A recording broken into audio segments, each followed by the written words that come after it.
grab your favorite alcoholic or non-alcoholic beverage, drink responsibly, do not drink and drive, and join us for the latest episode of Why Complain When You Can Whine. Everything in this podcast is purely for entertainment and psychoeducational purposes only. Enjoy! Welcome to Why Complain When You Can Whine, making sense of the senseless. Join us as we attempt to make sense of toxic nonsense while drinking wine or any other beverage of your choice. And you will see I have a different beverage of choice today. Although I am Dr. Jodi Larman, licensed clinical psychologist. And I have to say, even though I have a different beverage today, my shirt says Rise and Wine. I love it. Because it is early today. Well, not early. It's earlier than usual. It's 1 o'clock here. So still kind of early. So I am drinking Bailey's chocolate and Cafe Bustelo. Sorry, wrong way. Cafe Bustelo. Ooh, yummy. That sounds and Bailey's good. chocolate in my iced Mickey movie glass, and my ice melted sadly because my family was here and they use up all the ice in my ice maker throughout the time, so I was able to get enough ice to make my iced coffee, and then it was like all done. Now it's got to turbo itself back too, so it is very cold though. Thankfully there was ice in there, but yes, this is my drink. And as you can see, our special guest is back. Of course. Yes, hi. I got my drink here. This is tequila mixed with a little peach juice and orange juice. Juice, so cheers. Good. Cheers. And it's hot in New York City, so I'm sitting here fanning because I don't have AC in this room. My AC is in the other room, but it's okay. I will get through it. You have to introduce yourself. Even though I'm spiritual whistleblower. Hi, everybody. Spiritual whistleblower. Hey. Everybody pretty much already knows when they saw, they knew. But for those of you who, for some reason, don't have social media or have not been paying attention, we have spiritual whistleblower Chanel on again. Yay! Well, I don't do podcasts much, but you know, there's only certain people that I do. So when you call, it's anytime, Doc, anytime for you. And we love, because it's only me right now, but love talking to you. So if we're going to talk, it's like, let's make it a podcast because there's something to say and to talk about. Yeah. So a lot to catch up.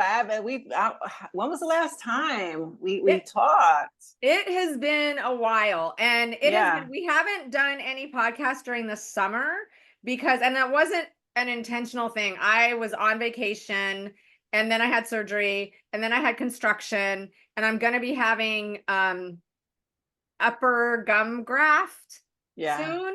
So I'm going to be out for that. So, and then Brianne Burry, my co-host, she has had her kids all instead of joint. She's had them all summer. So she has been kind of chaotic. So we have just been down. I haven't really been on social media either. So yes, how have you been? It has been a bit.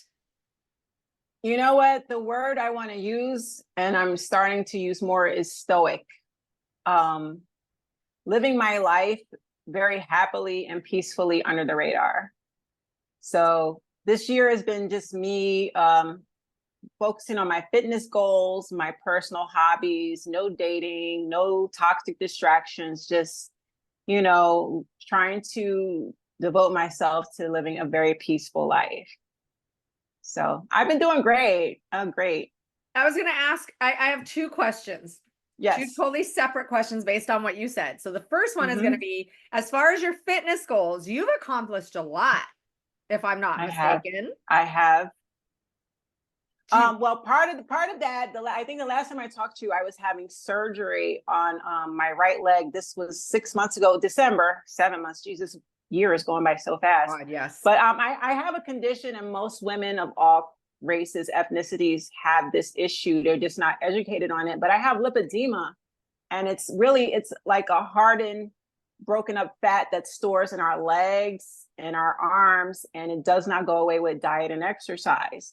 So I have a severe case in my legs. So I have an amazing vascular surgeon, and yes, insurance will pay for it. You just gotta get it diagnosed. But it's So not it's not. cosmetic. It is medical necessity because it doesn't feel good, does it? It burns. It hurts. Yeah. It hurts. So it's But not just as cosmetic because of looks and stuff. It is because it is not a good thing to have. Like, yeah. yeah. For a long time, though, insurance companies said no because his procedure, he cuts it out. But another way to get out is liposuction. You mentioned the word liposuction to an insurance company, it's automatically cosmetic. Yeah. So he will cut and remove. He removes like 10 pounds from each of my legs. So I had surgery the end of December, the week of Christmas. So I'm still rehabilitating, but that's a big, huge part of my weight loss transformation, and just dieting, and I'm dancing, which I love, and just staying active. So that's all I've been doing this year, and minding my business and sipping my tea, and just watching the news and all this election and everything. So much going on, but. Okay, now you mentioned the word tea. So this comes to my second question is trying to stay toxic free. Yes. How is that going? I got hoovered last month, July. I wasn't shocked by it. I'm just tired of it. Mm-hmm. But I'm highly educated on narcissistic abuse, and narcissists are pretty predictable, but it's just mind blowing when they do what they do. And I got hoovered by my mother, who I cut off over 15 years ago.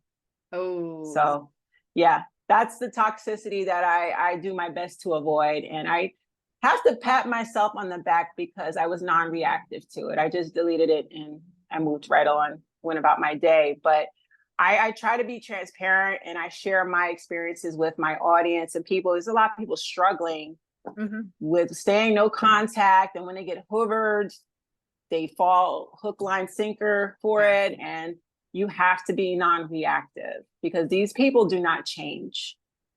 My mother has not changed. Here's the thing with parents. It's even harder with parents. Yes. Because there's so many things going on. One is society, movies, TV, unconditional love comes from the parent. And even in the movies, when there's a parent that's not loving, in the end, they all make up and it's all good and feel good and everything. So when people don't have the parent like that, and on the one hand, they know it's a movie, it's a rom-com, it's a whatever, it's not real, but we still want that. We still want that from our parents, because the one unconditional love in our life should come from our parents. Yes. I may not like your behaviors. I may not agree with what you do, but I will love you forever. You are my child. I will love you forever. And when we don't get that, it is so hard, because one, we look for it in other people.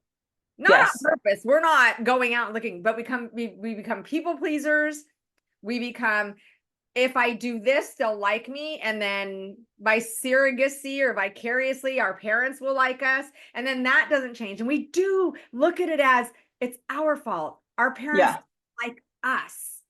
Even if logically we know it's not us, it still comes down to, it's my parent. They're supposed to love me. They don't.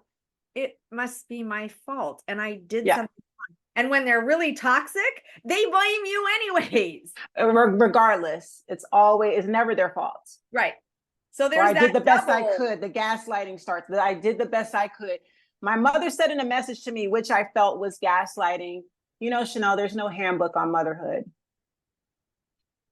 And that sent me off immediately because I'm a mom. You're a mom, and I'm as a single mom, and my daughter, has a disability. I don't have all the answers as a mom. And yes, it is hard when you're doing it on your own and there is no handbook, but I went in with a lot of common sense, knowing I don't want to relive what my parents put me through as a child. I'm not going to do that to my kid. It's just common sense. So when she said that statement, I felt like she was gaslighting me. And the whole message was, it was so victim. She's such the victim. She said she's so exhausted of everything. She said that she sincerely hopes I'm happy, which I don't believe. And she said in the message, there's so many apologies and things she wants to say to me. She wants to meet privately with me, which is, I would never do that. And yeah, the gaslighting, there's no handbook on motherhood, and here's my number. No, I deleted it because, and also to the lack of empathy. You haven't seen me in 15 years. You can't bring yourself to say, I love you. Mm-hmm. You cannot, my daughter gets on my last nerves, and Lord knows we have our arguments and we go through our ups and downs. There's not a day I don't tell her I love her. There's no way. I can't even see myself. I want her to know she's loved. Mm-hmm. If anyone else don't love you in the world, I love you. It's like it will burn her mouth, mm-hmm. my mother's mouth, to say I love you. There was no empathy. And then too, she didn't ask about my daughter, which was another red flag. That my daughter is the first. My mother has, I think, how many? It's like 4 grandchildren, 3, 4. And my daughter was the first born into our family immediately. They've missed every milestone. They have my address. They don't mail her anything. Prom, graduation, birthday, she gets nothing. But my mother spoils all the other grandchildren. So in the message, that was the other thing I noticed.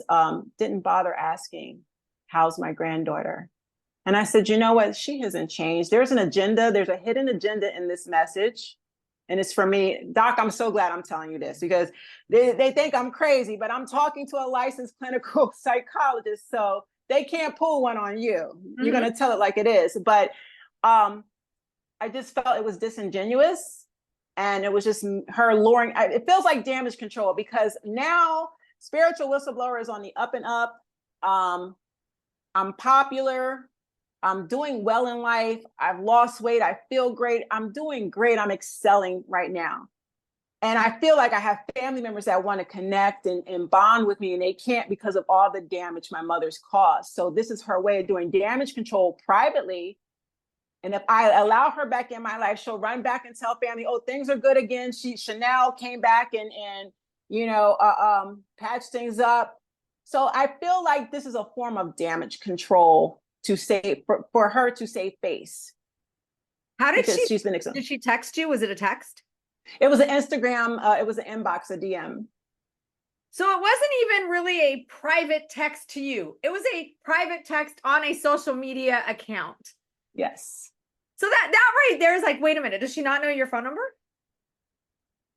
I haven't given it to her, but my number is public knowledge because I use it for coaching services. So she could could get it if she wanted. Yes. It's not like, and my email, everything is public. Okay. Yeah. So first off, if I really, now I don't know your mom, I have to say this. I can't diagnose anybody. I only get one side when people give me their side of the story and all of that. Yeah. So I'm not saying she is, but I could meet her and she's a delightful woman. I have no idea, but I'm just going by what you say, and I don't think she is. So I don't want anyone saying, how could you say that about someone you've never met? Right. So, however, if I really want to connect with you, I'm going to text you I'm going to call you probably, but if I'm kind of afraid of the reception, I will send you a text, not Instagram DM you, for one. Yeah. Because that's also the way I see that, and maybe no one else does, but the way I see that is that it's not even you that she's talking to. It's spiritual whistleblower. It's your social media persona that she's talking to. Meaning she also knows that you're on the rise and you're doing well, and toxic people also want to get in on that, because God forbid you do better without them than they are doing without you. They want to, again, ride on your coattails. And as they're riding on your coattails, they're also pulling you down. Come on, Doc. You talking my language now. You talking my language. So if she's hearing things about you, she sees your social media. She's stalking me. She's stalking me. Your followers. It's like twofold, I think. I can can get in on that. I can cash in on that. And as I'm cashing in on that, how dare she be successful despite me and without me, and I'm not successful. So it's very manipulating, very manipulating. But like you said, they have an agenda. I don't know of any toxic person that doesn't have an agenda. I mean, we all have agendas. We know what we want to do. We know where we want to go, but their agenda is manipulating and conniving and toxic. Yes. And this is good to hear this from a clinical standpoint. And Doc, I just need you to reiterate what hoovering is. When a narcissist hoovers you, because a lot of people don't understand the nature of hoovering and they just never go away. And when you think they go away, they've always been lurking in the shadows. They're always there. They're always there. Even if it's by proxy. Yes. They will, now, when I say she, the general, he, they may never look at your social media, but they'll ask people. Yes. They'll check up on you. Oh, how are they doing? Where do they work? What are they doing? Are they seeing anyone? They will check up on you. They have not forgotten about you. They have not moved on from you. They've just put you on the shelf. Yes. And hoovering, if you think of a vacuum, it's trying to pick up what's there. It's like, I'm here and now I need to suck you back in to my life at your own detriment, but I'm going to do whatever. That's where the love bombing in relationship starts too. But that's also where I did the best that I could. Yep.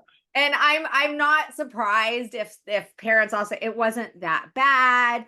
Look, your siblings don't have an issue. I don't know why you saw it that way. You know, one thing about toxic people do this. So I'm not going to say it's only toxic people. And if somebody does this, run. However, this is a hallmark of a toxic person. And if you haven't already heard this, I know you have, Chanel. If you haven't already heard this, DARVO. Yes. DARVO is when you say something, deny, argue, deny, attack. I'm like, can't remember what the attack. A was. Yeah. Deny, attack, reverse offender.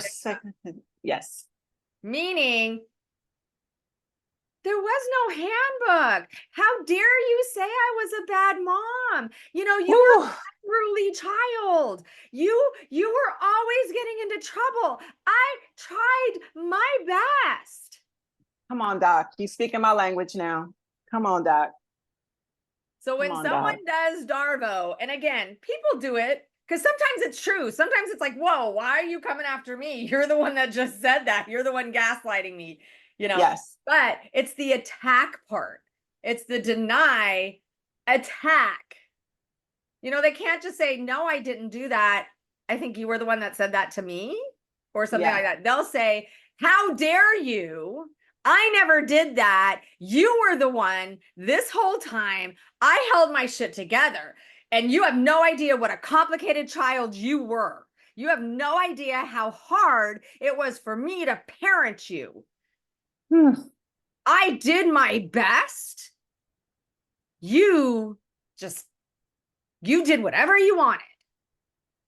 So when they're attacking you and they become the victim, it's the attack part that's when you know this ain't going anywhere. You're not going to get your message through. They're not going to hear you because they know and they don't want to hear you. Yeah.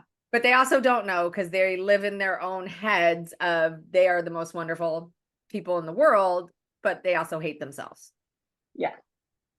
I would hate to be in that world. Knock wood, thank God I don't think I am, but if I have to question it, I'm not. And I would think too, maybe supply is running out. It's that's not like her. I mean, the last time she reached out to me was when COVID, because New York City, we got hit with it first before it spread through the rest of the country. So I remember when we got hit with COVID and it was a big thing here in New York, we were fine. Me and my daughter I didn't even catch COVID for a long time. Even, you know, I was scared in New York. She sent me the same cold inbox message. Chanel, it's mom. Family wants to know if you're okay.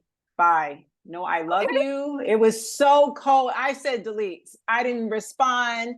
So cold, no empathy. I'm like, no, you want to know if I have COVID. You want to see me go down. Yeah. You want to know if I'm sick. And here's the thing. So for people who are saying, if they are, I have to address this.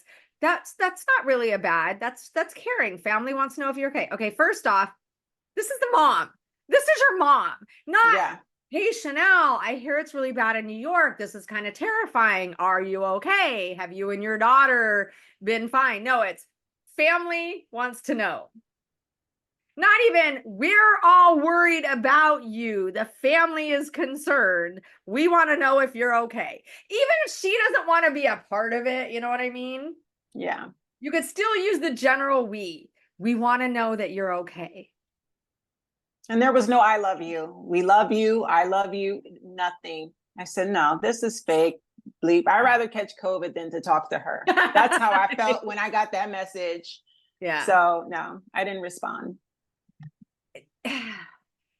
And it is, I'm sorry that you have to go through that, because especially with parents, even though even though she's toxic, even though you cut her out of your life, and this is okay, no judgment, right, wrong, anything. Is there this little part of you that's like,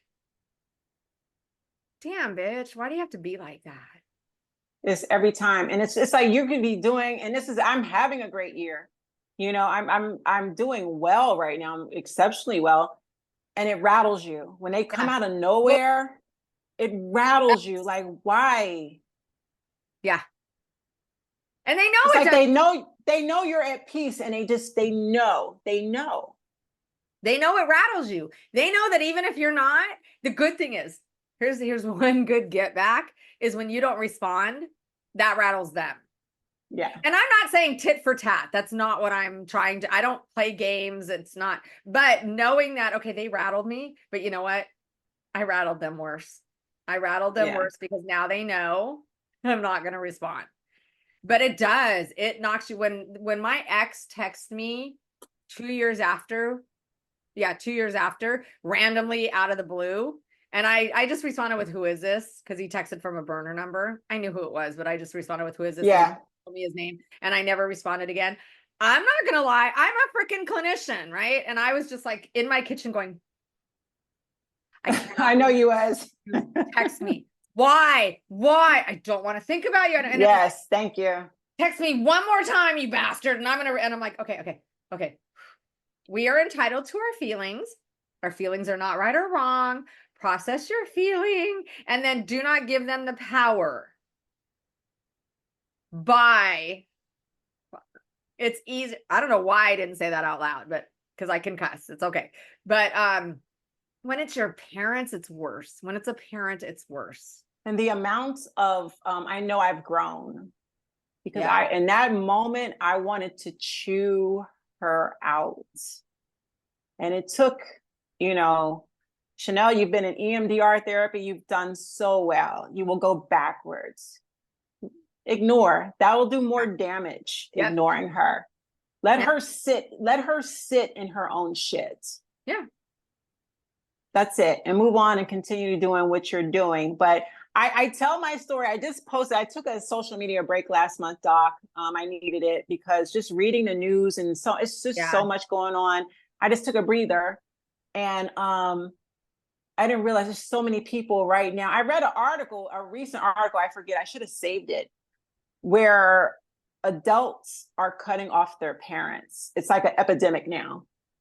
Yeah. Because they're realizing their parents were narcissistic and abusive, and it just will not change. It's the same old, well, I did the best I could. It's the same old story. And when I tell my stories, I have several, whether it's family or a lover, but when I specifically talk about the family part of my life, because my mother was violent, every and anything you can think of. And she's still married to the man that molested me, her second husband. Still married. They've been married close to 40 years. And he slept with her close girlfriend. She stayed with him. She knows he's toxic and a serial cheater. She cheats on him. He cheats on it. But it's just the ideal, like, when I tell these stories, it's just amazing how many people come forward and they're like, me too. Mhm. Oh my God, I'm going through this with my family too, my parents, my mother. I cannot believe how much of an epidemic this is, Doc. And it's good hearing it from you. I'm in school, pursuing a psychology degree, but you actually, you have the credentials and you know this stuff inside and out. And I really highly respect you. So, and me posting this to TikTok so that my followers can hear it from an actual clinical psychologist, it's okay to cut ties with family. It's very difficult, and the family know that when they're toxic, they know it's going to tug at your heartstrings. They know what they're doing when they hoover you, and how hard you fight to stay away, and you're working on yourself. They see that you're leveling up and you're glowing up and you're doing much better without them. That's why it's so nasty to me. It's calculated when they pop back up in your life, because now it's damage control. I'm doing better without you, and you've talked so bad about me to the rest of the family. Now you've got to do some form of you're controlling the narrative. You got to suck me back in to save face because you've talked about me so bad. I read an article. It kind of irritated me a little bit, this article, because as things get more, I don't want to call it trendy, but more in the news, more in social media, more out there. There was an article a week or two ago about, should you really cut ties with your family when they're toxic? These are the things that you should know beforehand. Who wrote that article? That's what I was like. Are you a clinician? It's usually, with all due respect, master's levels clinician, which really, it's usually social workers that write these articles, to tell you the truth. But this is a thing, and this is what I tell my clients. You can go gray rock if you have to. If you cannot cut your family off, or you don't want to cut your family off, you go gray rock. That is not easy. That is like the Easter Island statues. I am not going to become emotionally involved. I will give you the information you need. I will get information from you. I will come to the family dinner, but I will not become involved in the drama, and then I will leave. That's not easy to not get caught up in drama. Now, they were saying that people were like, oh my God, I'm so distressed because I went no contact. And it's like, yes, it is distressing that you had to go no contact. But is the distress, are you also at peace without the toxicity? So it is distressing. I would be lying and I would be telling you the wrong thing if I said it's easy. Go no contact with your family. It's not. They're your family. They're blood. We've always been told blood is thicker than water, and we got to take care of our family, and you're bonded. No, we are born into family. We didn't choose it. We chose our friends. If you would not have chosen your family as friends, why do you have to put up with abuse and toxicity? You don't. And if you would say goodbye to a friend, if you have to cut ties, and I'm not advocating that if your parents are irritating you, if your parents put a curfew on you and you don't like the curfew, if your parents are, oh my God, my mom is toxic, she won't let me do this. That's not what we're talking about. We are talking about true toxic, abusive, emotionally, physically, spiritually, financially, any kind of abusive, and NPD, cluster B, toxicity where you feel, on a scale from 1 to 10 of my life is good, I am in a good place, 10, you are at a 1 when you are around your family. When you leave, -0. You're just like, you just feel, what the hell happened? I was hit by a toxic dump truck. Or you're drained after leaving a family function. Then completely. Go no contact. Because honestly, if you want to preserve your sanity, yesterday I was talking to my sister and my brother and my niece, and we were talking about gaslighting, because my sister was saying that someone was telling her, well, that's gaslighting. Now you're gaslighting me. And she's like, no, I'm not. I'm telling you something. You don't want to hear it. That's gaslighting. No, it's not. So my niece asked, what is gaslighting? What is an example? And I said, gaslighting, one, is when somebody is telling you something didn't happen, when it's proof and evidence are right there, and they're saying this to make you feel like you are the one that is crazy. Yes. You did not see me on Instagram liking somebody's post. I did not do that. It's right here. No, you're the one that shouldn't be looking at my Instagram in the first place. There's the DARVO. Or I'm going to say this. I'm not trying to get political, but I have to say this. There are how many pictures of Trump and Jeffrey Epstein? Go ahead and bring Trump into it, because he should be the Poster child. Go ahead. Poster child for gaslighting. He's gaslighting. But Trump has pictures upon pictures of him with Jeffrey Epstein. He has interviews where he said he's such a fine man. He's a good friend. When shit went down, Trump was like, I've never met the man before. I don't know him. That's gaslighting. And when people say, what about those pictures? Oh, it was at a function. I was shaking everybody's hand. I don't know who I was taking pictures with. No, that is gaslighting. That is big time gaslighting. He should be a case study for narcissism. I mean, Trump is the epitome. I just can't. He is evil incarnate, I think. He is a walking demon. He's a demon. Yes. Yeah. He goes above and beyond. But someone like that is, and he does the DARVO. Okay. All the time. Imagine the women. Imagine his female victims. I can't even, because he's a pig. Yeah. And a rapist. Since I'm on a roll with this, he was just at the convention of, what is it? The Black Journalist Convention? NABJ. I was going to mention it. Go ahead, Doc. I was going to mention it. Go ahead. Okay. Go on with it. This right here. If you just read the transcript of the very first question he's asked. Oh, that set him off. DARVO. First thing he says is, how can you ask me that question? No pleasantry. No, how are you? No, nice to see you. She greeted him. Huh? She greeted him when he came in. Hello, Mr. Former President. She did all that. She greeted you. Were you listening?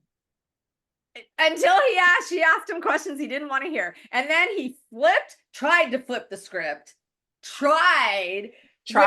Oh my gosh, you invited me here and now you're attacking me. And your equipment doesn't work.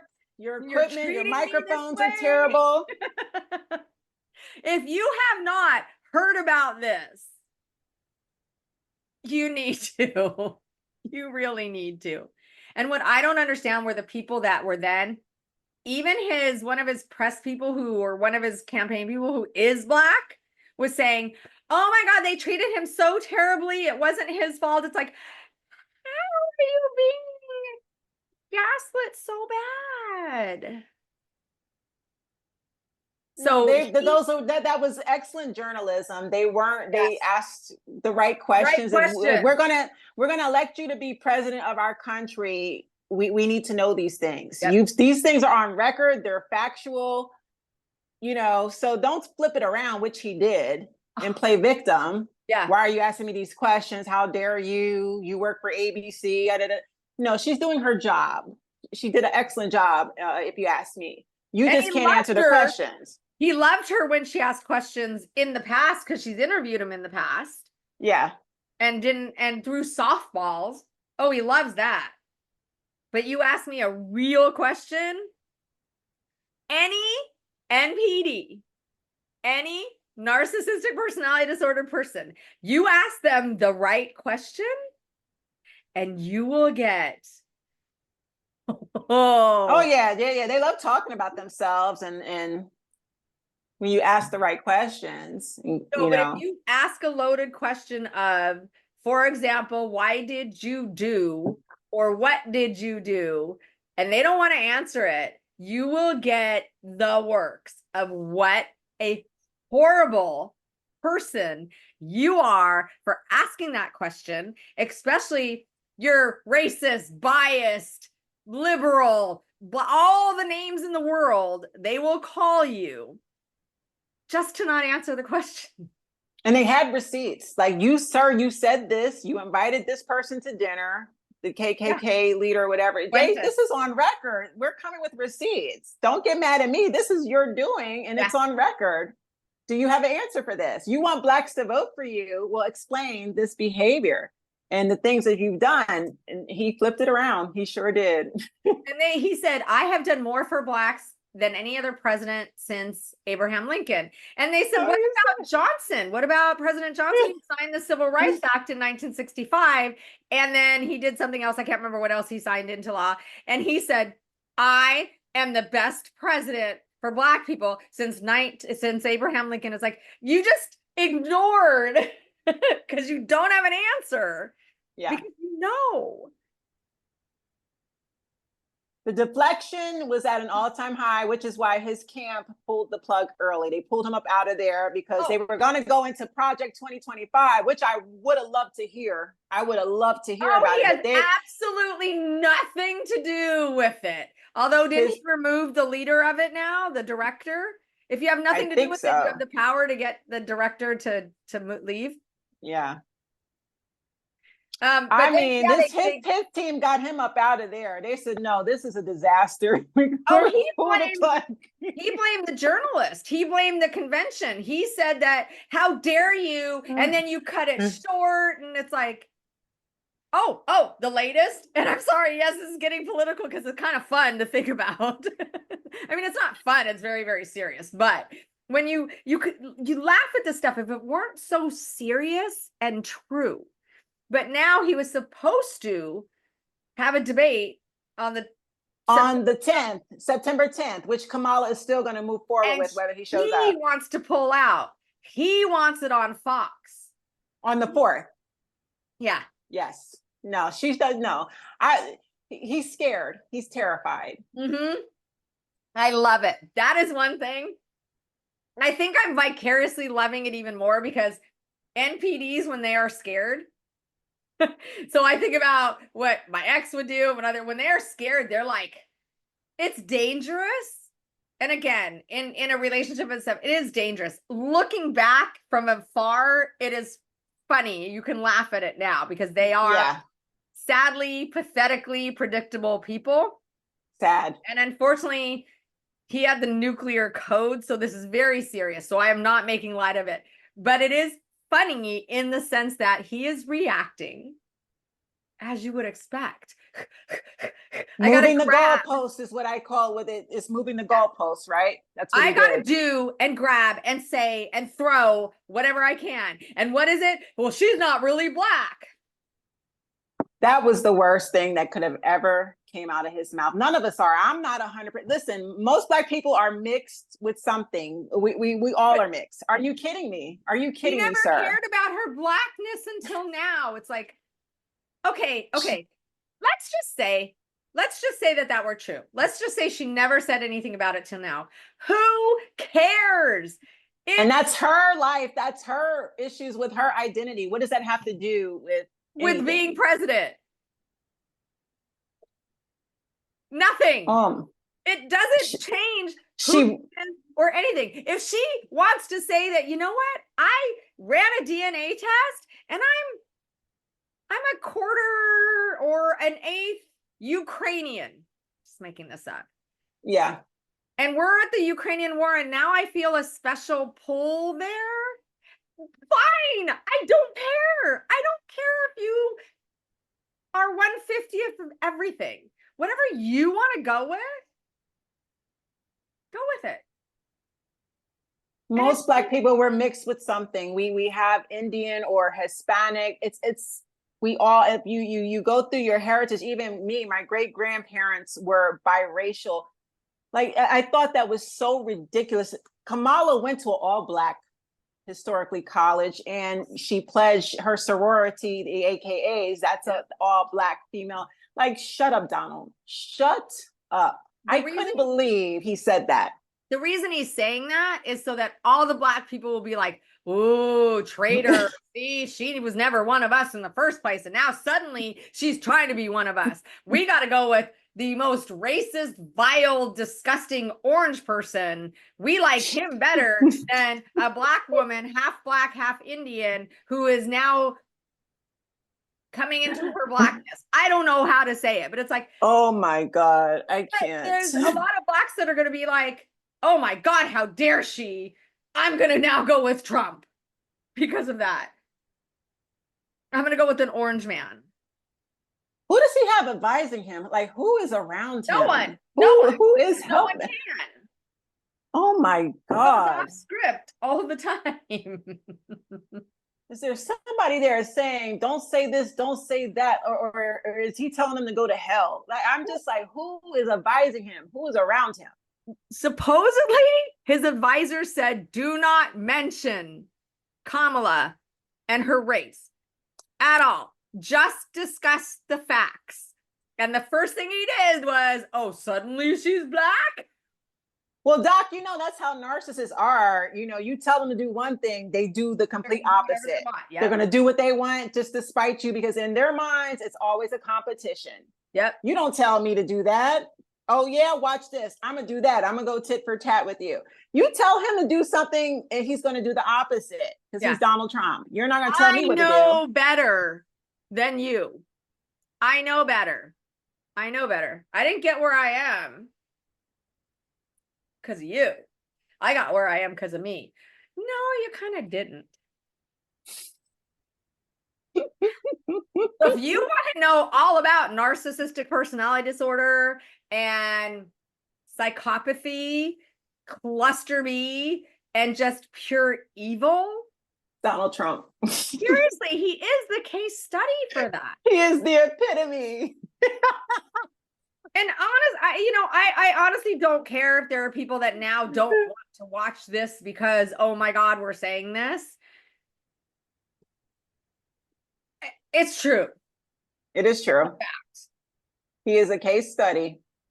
Ask the vast majority of clinical psychologists.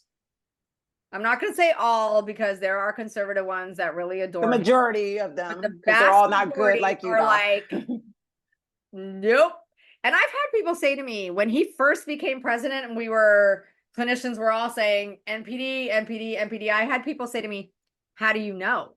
You never met the man and you just see what he's doing. It's like, you know what? In psychology, the vast majority of what we do is based on observation. Observation. Thank you. That's the word. You can tell a lot just by observation. When I worked in the prison, 99% of what was going to happen of you staying in mental health versus being discharged because you didn't need mental health was based on what we saw you do when you weren't with us. I had guys that would come in and so depressed and it's horrible. And then they'd leave and they'd be out playing basketball. They'd be kicking it with the homies. Now, that doesn't mean that depression, you can't mask the depression because there are people that mask the depression. But we don't just look at one example. We watch them in their cells. You look for patterns. Yes. You look for patterns. Yes. Thank you. Exactly. And when people are masking depression, they're also not out there, doing certain things. They behave in a certain way. So when you're watching somebody and you're seeing them on TV all the time, same patterns over and over and over and over and over, yeah, we can make that diagnosis. Plus with him, it was easy. Yeah. So I will say he is NPD. At the least, at the very malignant and very overt with his, by the way. He's out there with his. He's not even trying to hide it. Yeah, I was gonna say he don't hide anything. Yeah. He don't hide anything. And I bet you, I don't know this. There's probably no way I'll ever know this. But here's the thing with narcissists, NPD narcissists. They don't give a fuck. No. They don't care. You can say you are a narcissist. NPD. And they will say, one, you're the narcissist. Yeah. They'll always blame you. However, always. If you tell them you're a narcissist, like I told my ex, he's like, okay. And so if you told Trump, he would probably say, and I am the best narcissist ever in all of narcissists. I help Black people. I help everyone. And he'll just deflect and go to something else. What I don't understand, and maybe you know the answer to this, he said that historically Black colleges were going bankrupt. They were all underfunded, ready to go under, and he saved them all. That's a lie. I don't believe that for one bit. I don't believe it at all, because I've never seen anything or heard anything about that.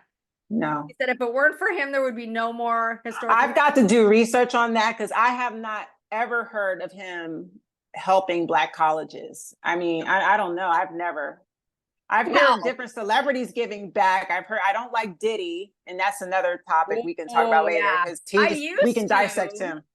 Yeah. I used to. Yeah. We all did. Yeah. Yeah. But he donated a lot of money. He went to Howard, I believe. Was it Howard? He donated millions. So you hear stories where celebrities give back to their alma maters and stuff like that. I have not heard nothing about Donald Trump. And I got to do my research on that. And I went to a HBCU. So I think he did a lot of lying. You know, sociopaths are compulsive liars, of course, and they believe their own lies. But it was shocking. Just listening to the audience gasp and laugh at him during that convention. I said, I hope y'all know that y'all are getting a textbook. This is a lesson on textbook narcissism. Yeah. Just sit there and watch him. And then did you see how he grabbed the water bottle and he was tightening? You could see his frustration when he handled the water bottle towards the reporter. He didn't like that woman. Yeah. She got him. She got him good. He used to, but he didn't at that point.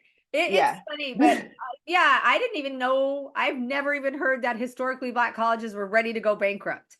I mean, I know they're probably underfunded and all that, but never, oh my God, they were on their last legs and I helped them up. The alumni would never let the alumni would donate. Like, I can't, no. And then the college. You're talking about the same man who said that immigrants are taking Black and brown jobs? Yeah, that was hilarious. That was hilarious. What is a Black job, sir? What is a Black job? Define a Black job, please. And if people really thought about that, they wouldn't even, no minority would vote for Trump, because what he's talking about is immigrants go and pick the vegetables and fruits in the fields. Yes. The vast majority of farm laborers are minorities, usually typically undocumented, because they're the only ones. They work hard and they will do those jobs. I will not go out in the sun for 12 hours a day to pick strawberries.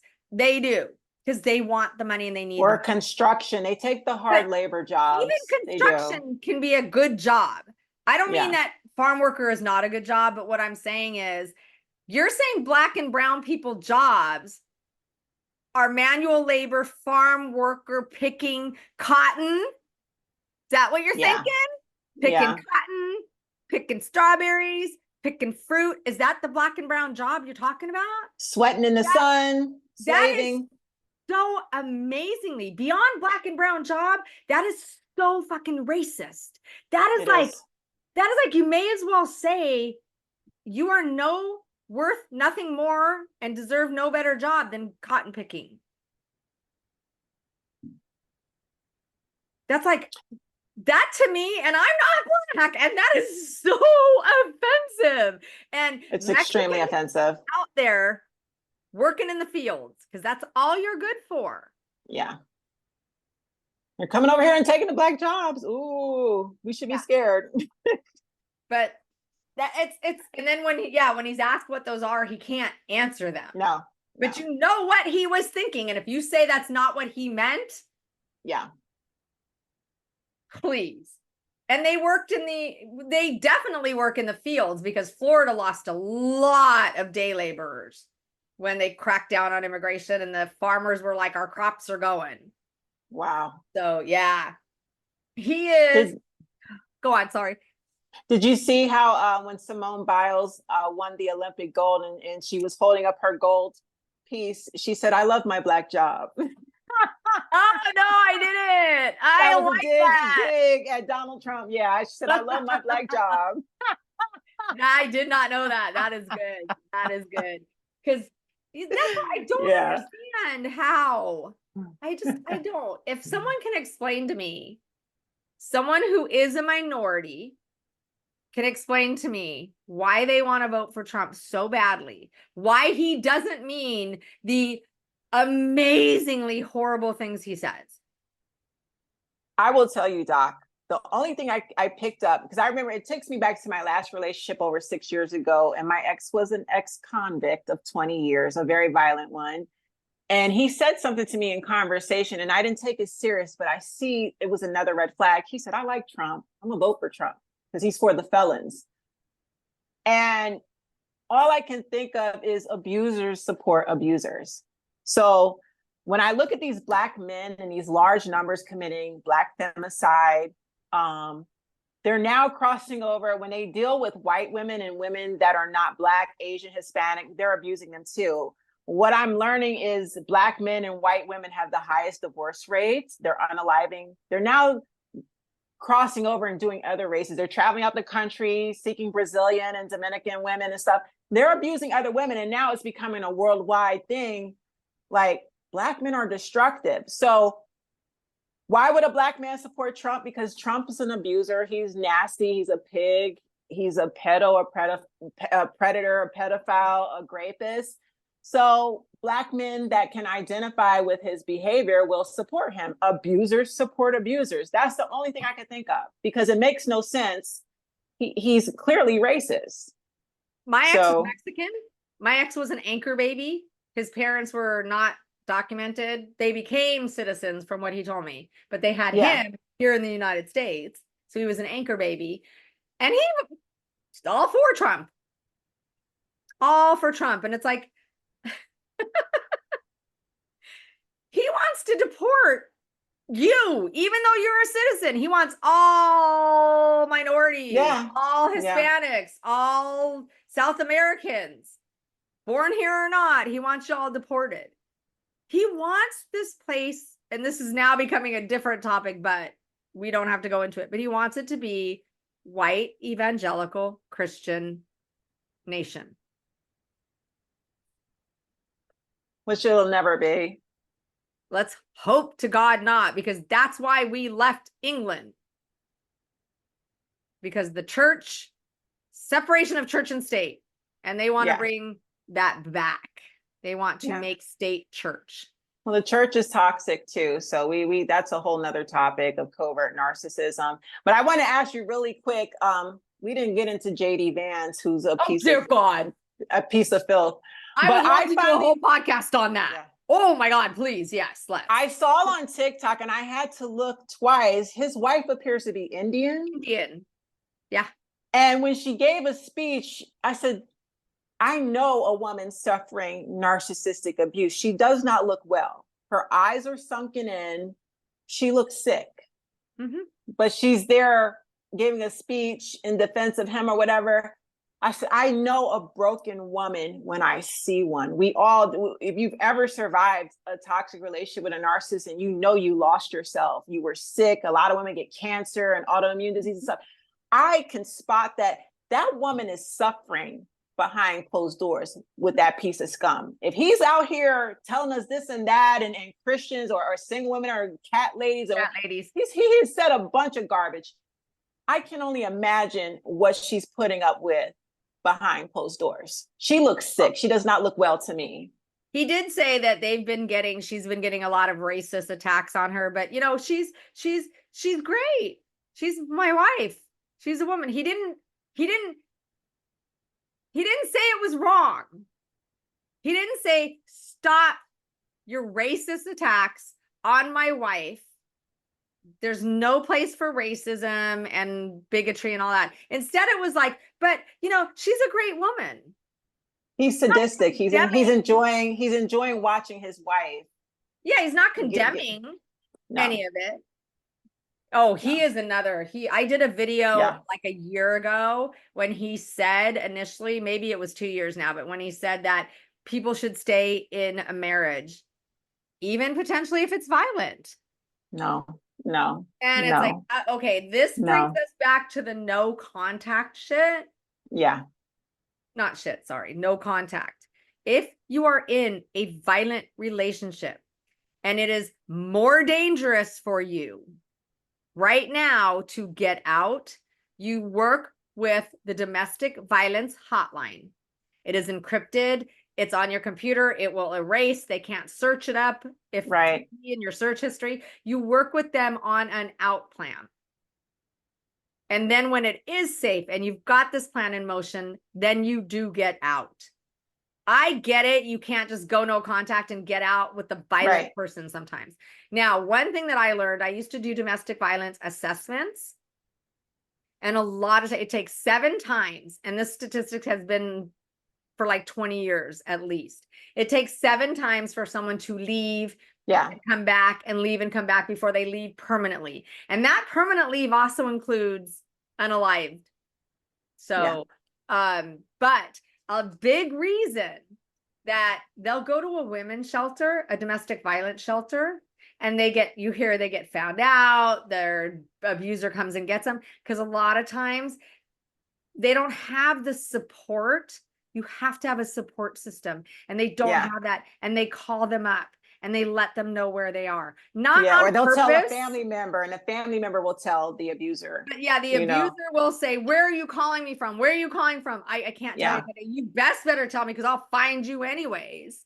And then they stay where, because they feel guilty, because they gaslight you, they DARVO you, they fuck with your head, and then they tell them, and then they show up. Domestic violence police calls are one of the most dangerous. Yes. That's where a lot of cops get shot at and killed, because domestic violence. So I'm not advocating for, if you're in a domestic violent relationship, just get out. I'm advocating for you to get out, but you've got to get out safely. Be strategic about it and silent. You got to move in silence. And once you are gone, you never contact them again. Or their people, don't contact their family, their friends, because they have a whole system of people that work with them and help them and enable them. Everybody gets cut off. If you have kids with them, again, you work with the domestic violence shelter. At least this was when I did the assessments. They will work with getting you and the kids. They'll meet you at a neutral place and all that. And then anything that you do, you never tell them where they are, you and the kids. And you work through an attorney. You do not ever speak to them again. You speak to a third party. And everything can be documented, and there's a witness. And you do things like a parenting app, which is a texting app that goes directly to the court if need be. It's evidence. It cannot be deleted or altered or edited or changed. So they can't text you and then say, "I never text her. That wasn't me." It's all there. So it goes straight to a judge. And the judge will see it. That's right. You get a restraining order. I know restraining order is just a piece of paper, and it means absolutely nothing because it can't stop a bullet. But what it does mean is, I don't know about every state, but I'm going to pretty much probably say it's every state and county. The police will tell you, do you have a restraining order? If you don't have a restraining order, we can't do anything. So get a restraining order, at least to be able to say, yes, I do. And you can get supervised visitations if you have one. You know, they'll abuse the children, even if it's verbally or emotionally. You don't want your kids around that. Get supervised visits and they'll back off. They don't want to be watched. Especially because they can't kidnap the kids. They're being monitored. So they hate supervised visits. It was the best thing I ever did. They'll disappear. They don't commit to supervised visitation. And it's like, you're not withholding anything from them. If they don't have nefarious means, if they don't have a nefarious reason, they should be fine with it. But they're not. So just, if you are in a verbally and emotionally and spiritually and financially, not yet physically, but if you are in any of those, 99% of the time, it's going to turn physical. Don't wait. It is domestic violence, mental, spiritual, psychological, emotional, financial, all of those are domestic violence. It doesn't have even if he punches a wall or throws something, that's the early sign that he's going to eventually put hands on you. But wait a minute, I was punching the wall. You just happened to be standing next to it. If they punch anything, break things, that don't wait until it's you. And if they say, like, I know someone who, it's reactive abuse. I'm hitting you as reactive abuse. No, that's not how reactive abuse works. That's right. if I say to you, who are you just talking to on the phone? And you say, bitch, why are you looking at my phone? Give me it back. And you hit me. That's not reactive abuse. No, it's not. Because you getting caught in the act and you're pissed off that I caught you. Yeah.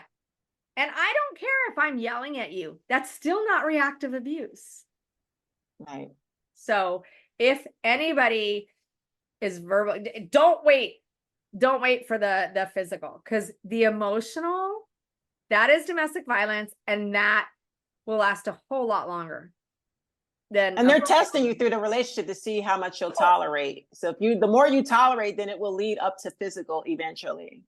And that's why people, when you come back, when you leave, you come back, you leave, you come back, they know, okay, I can go to this step and she'll come back, or he'll come back. I can go to that step now and they'll come back. I can do that. They will disrespect you more and more. Worse. More Yes. and more. And this goes back to like your mom.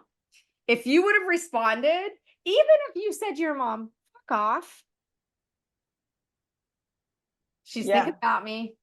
I got to her. I'm on her mind. Yeah. Why would you say that to me? That is a freaking open door.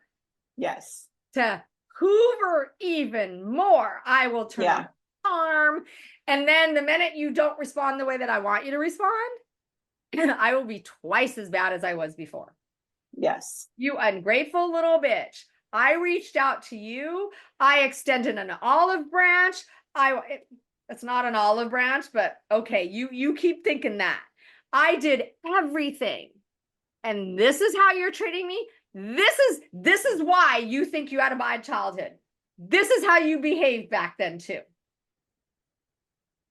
You will end up feeling initially way worse, way more screwed up, until you can process it through and understand it wasn't you, and then get through the anger of why did I even respond and open the door. You got to heal all over again. It's a whole nother process. And it's harder because now you have the guilt to yourself of why I wasn't going to respond. I responded. Now I'm mad at myself. It's like tearing off the scab of it was this close. Yeah. Like I had surgery and I had stitches and the doctor said, there's really nothing you can do wrong. Now you should be fine. However, I would say wait another 2 weeks so that you don't get an infection. You don't undo everything that you did. You can't ruin the surgery, but you can get an infection and you can be on antibiotics and you can do all that stuff. Don't. So that same thing. It's like when it might have been almost healed and you just talked to them. You didn't just pull off the scab that was there. You just cut it deeper and wider all over again. So, and they know that. But again, if you would have, I commend you because I know it's not easy. And I know it's not something that once you do it and you come to terms with it, you're fine. You're good. You don't think about it again. Because it does. It keeps coming back of, why'd that bitch touch me? Okay. We're good. It's like when it's like touching a hot stove. You keep touching a stove, you're going to keep getting burnt. Eventually you're going to stop. So this is years and years. She's done this to me repeatedly. And I finally learned my lesson. If I open up that door, they'll be nice temporarily to suck me back in. Then she's going to go back to that baseline bully behavior. And we're back to square one. All the healing and therapy I've done is out the window. So I have wised up, Doc, and I want the same for others. And I'm just so glad. This podcast taping was on time because I needed to vent to somebody on a professional level. I knew the answers already, but it still feels good to get validation from an actual professional because I've been invalidated my whole damn life by family. Well, and then too, she's being the ringleader of the smear campaign and everything, saying I'm mentally unstable. Well, Mom, I've sought professional help, still going through therapy, and I'm on a podcast with an actual clinical psychologist. Now, what are you going to say? So this is good. And it's good for my followers that are going through the same thing to get the validation. They need to hear it too. So thank you, Doc. You are very welcome. And I'm glad that you trusted me. Yeah, unfortunately, I do know this stuff all too well. I'm glad I Yeah. do. I'm sorry I had to go through what I went through for myself to understand it even more.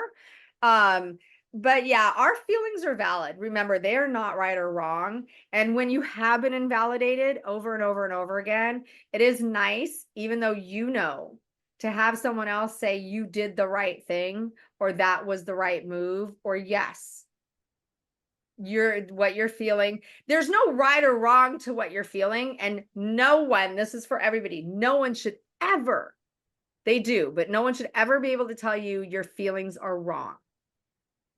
Because my feelings over a situation, same exact situation, are not going to be your feelings. Right. That doesn't mean I'm wrong or you're wrong. It's based on our perspective and our experiences and all of that. That being said, if you don't like how you're feeling, you seek help to try to figure out how to get out of and change those feelings. And maybe in the future we can talk about this, which is a huge issue. I don't know, I can't speak for other races, but in the African American community, Black toxic families using religion to guilt trip you into staying attached to your abusive parents. The Bible says, honor thy mother and thy father. Well, another scripture, and I don't know it offhand, but there's scripture in there that says, do not provoke your children to wrath as well. But they skip over that one all the time. Well, you pick and choose and pick and choose. And it's interesting because in every religion, I'm Jewish, I'm going to say it about mine as well.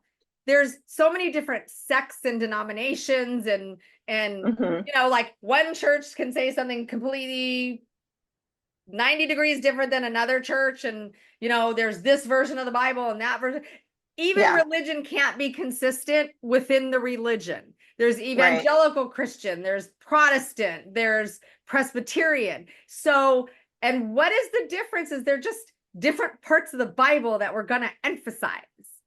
That we're cherry picking. You pick and choose. And so, yeah, I would love to. Chanel, on this note, we'll start wrapping it up because if we talk about everything, then we're going to have, but I would love to continue this. You tell me when you are available. It's got to be after probably the end of April or August because I'll be swollen. And I wear a face mask, but I would if I had to, but I don't want to. So we will do this again and continue this because this can be like a little series. I love this.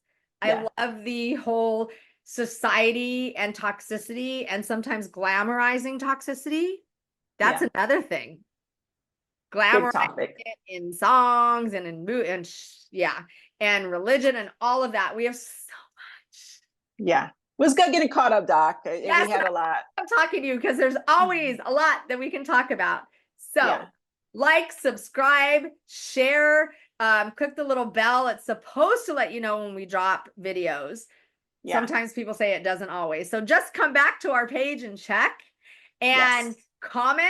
And the comments that we get on your podcast are, we got to have you back. So yes. Anytime, Doc. Thank you. Thanks, Doc.